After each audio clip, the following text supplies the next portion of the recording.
Hello friends, வணக்கம். இன்னைக்கு நம்ம சேனல்ல ரொம்பவே சூப்பரான முட்டை தொக்கு செய்ய போறோம். வாங்க எப்படி செய்யறதுன்னு பார்க்கலாம்.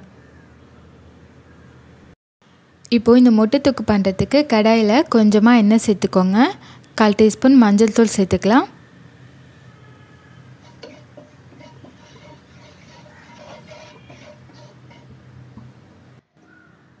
அடுத்ததா நம்ம வேக வச்ச முட்டையை இந்த மாதிரி கத்தியில கீறல் போட்டு எடுத்து வச்சுக்கோங்க. இப்போ நம்ம எடுத்து வச்சிருக்க முட்டையை சேர்த்து 2 நிமிஷம் எண்ணெயிலே ஃப்ரை பண்ணிக்கலாம்.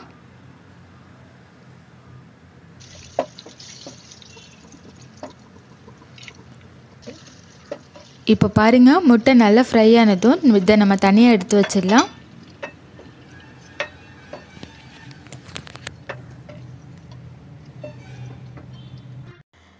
இப்போது அதே கடாயிலேயே கொஞ்சமாக எண்ணெய் சேர்த்துட்டு எண்ணெய் சூடானதும் ஒரு சின்ன துண்டு பட்டை, 1/2 ஸ்பூன் சோம்பு,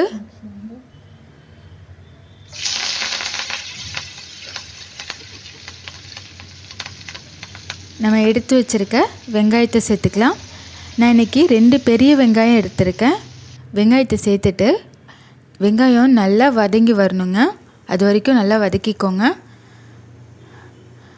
ரொம்ப வதங்க வேணாம், ஓரளவு வதங்கினா போதும். கண்ணாடி பதம் வர வரையும் வதக்கிக்கோங்க. பாருங்கள், இந்தளவு வெங்காயம் வதங்கினதும் இதில் நம்ம 1 ஸ்பூன் இஞ்சி பூண்டு விழுது, அப்புறமா ஒரு பெரிய தக்காளி கட் பண்ணி வச்சுருக்கேன், அதையும் சேர்த்துக்கலாம். சின்ன தக்காளியாக இருந்தால் 2 சேர்த்துக்கோங்க. நான் பெரிய தக்காளியாக இருந்ததால் 1 தக்காளி சேர்த்துருக்கேன்.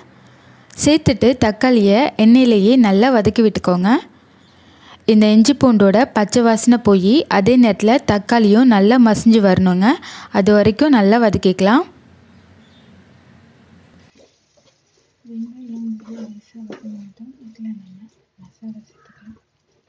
இப்போது தக்காளி பாதி அளவு வதங்கினதும் இதில் நம்ம மிளகாய்த்தூள் சேர்த்துக்கலாம். நான் இன்றைக்கி 2 ஸ்பூன் குழம்பு மிளகாய்த்தூள் சேர்த்துருக்கேன். தேவையான அளவு உப்பு சேர்த்துட்டு இந்த தக்காளி நல்லா மசிஞ்சு வர வரைக்கும் வதக்கி விட்டுக்கோங்க. நம்ம சேர்த்த மிளகாய்த்தூள், தக்காளி எல்லாம் சேர்ந்து நல்லா வதங்கி வரணும்.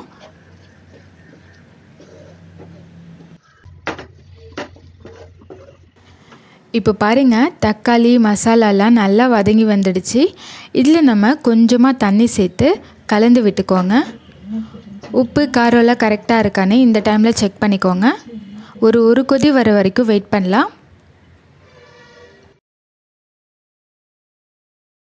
பாருங்கள், இந்த மாதிரி நல்லா கொதி வந்ததும் இதில் நம்ம ஃப்ரை பண்ணி வச்சுருக்க முட்டையை சேர்த்துக்கலாம்.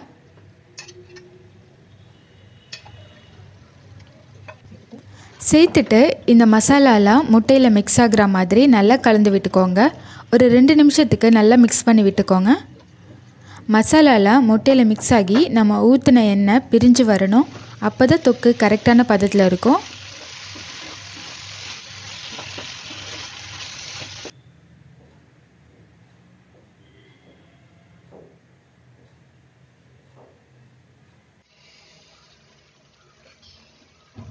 பாருங்கள், மசாலாலாம் முட்டையில் நல்லா மிக்ஸ் ஆகி நம்ம ஊற்றின எண்ணெய் பிரிஞ்சு வந்து முட்டை தொக்கு சூப்பராக ரெடி ஆகிடுச்சு. அவ்வளோதான். நீங்களும் செஞ்சு பாருங்கள். செஞ்சு பார்த்துட்டு எப்படி வந்ததுன்னு கமெண்ட்ஸில் சொல்லுங்கள்.